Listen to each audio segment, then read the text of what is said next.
It is said that the eyes are the gateway to the soul. When we make eye contact with another person, we're really making a subconscious assessment of their degree of restedness, state of mind, and attractiveness. As we age, the eye starts to show telltale signs such as prominent fat pads in lower and upper eyelids, wrinkles, and a tear trough deformity or nasojugal groove. Assessment of brow aesthetics should also be included in any blepharoplasty consultation, as a drooping brow can often exacerbate upper eyelid aging changes through the lateral hooding it creates. Several characteristic changes occur with the aging process. The tissues around the eye are unique in the face in that the orbicularis oculi muscle is situated directly under the skin with nothing in between.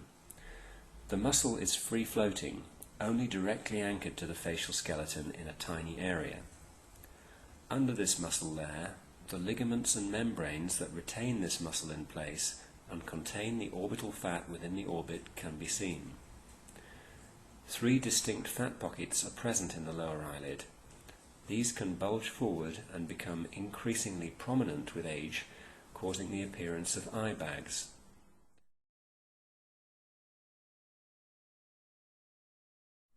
In younger patients, a stealthy yet effective method of improving eyelid aesthetics is transconjunctival laser blepharoplasty. This uses a carbon dioxide laser to remove fat from the lower lid fat pockets by making an incision from within the lower eyelid conjunctiva, as shown. This incision heals rapidly on its own. The external skin is then resurfaced to tighten it up using the laser scanner, and the patient has usually healed within 10 days. This procedure offers a very safe approach with less than half the standard recovery time associated with conventional blepharoplasty. If the upper eyelid is the main problem, then this may be addressed alone by removing a scimitar-shaped piece of skin together with underlying orbicularis oculi muscle, not the muscle that raises the eyelid, and occasionally some of the underlying fat. This is sutured closed and can help to increase definition of the upper eyelid skin crease and reduce hooding.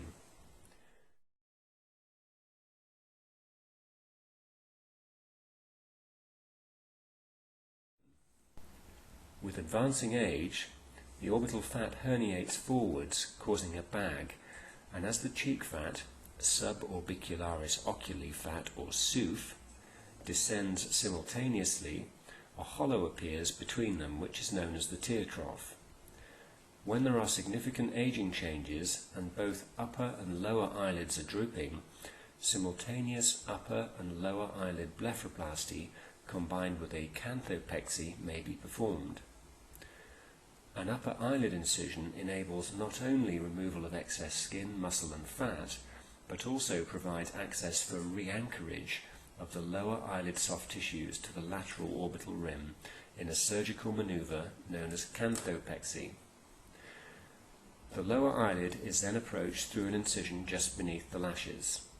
This incision is then deepened through the orbicularis oculi muscle, and the orbicularis retaining ligament is freed. The orbital septum, the membrane which retains fat within the orbit, is exposed, including its bony attachment to the lower orbital rim, which is known as the arcus marginalis. Release of the arcus marginalis, combined with release of the orbicularis retaining ligaments, enables the orbital fat to be redraped over the orbital rim and attached to the SOOF, suborbicularis oculi fat, or cheek fat. Changes shown in the lateral view demonstrate the power of this technique.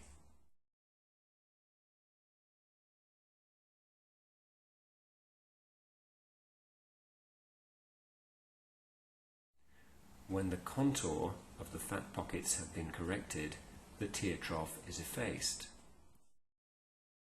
Patients undergoing fat redraping blepharoplasty invariably benefit from simultaneous lateral lower eyelid tightening or canthopexy, a procedure which restores elasticity to the lower eyelid when it has been lost through the aging process. The best analogy for this is to consider the lower eyelid as a clothesline and removal of skin as the equivalent of hanging heavy wet washing on it. We need the clothesline to be tight enough for the washing not to bow the clothesline downwards, and this retightening is achieved through canthopexy. Here are some examples.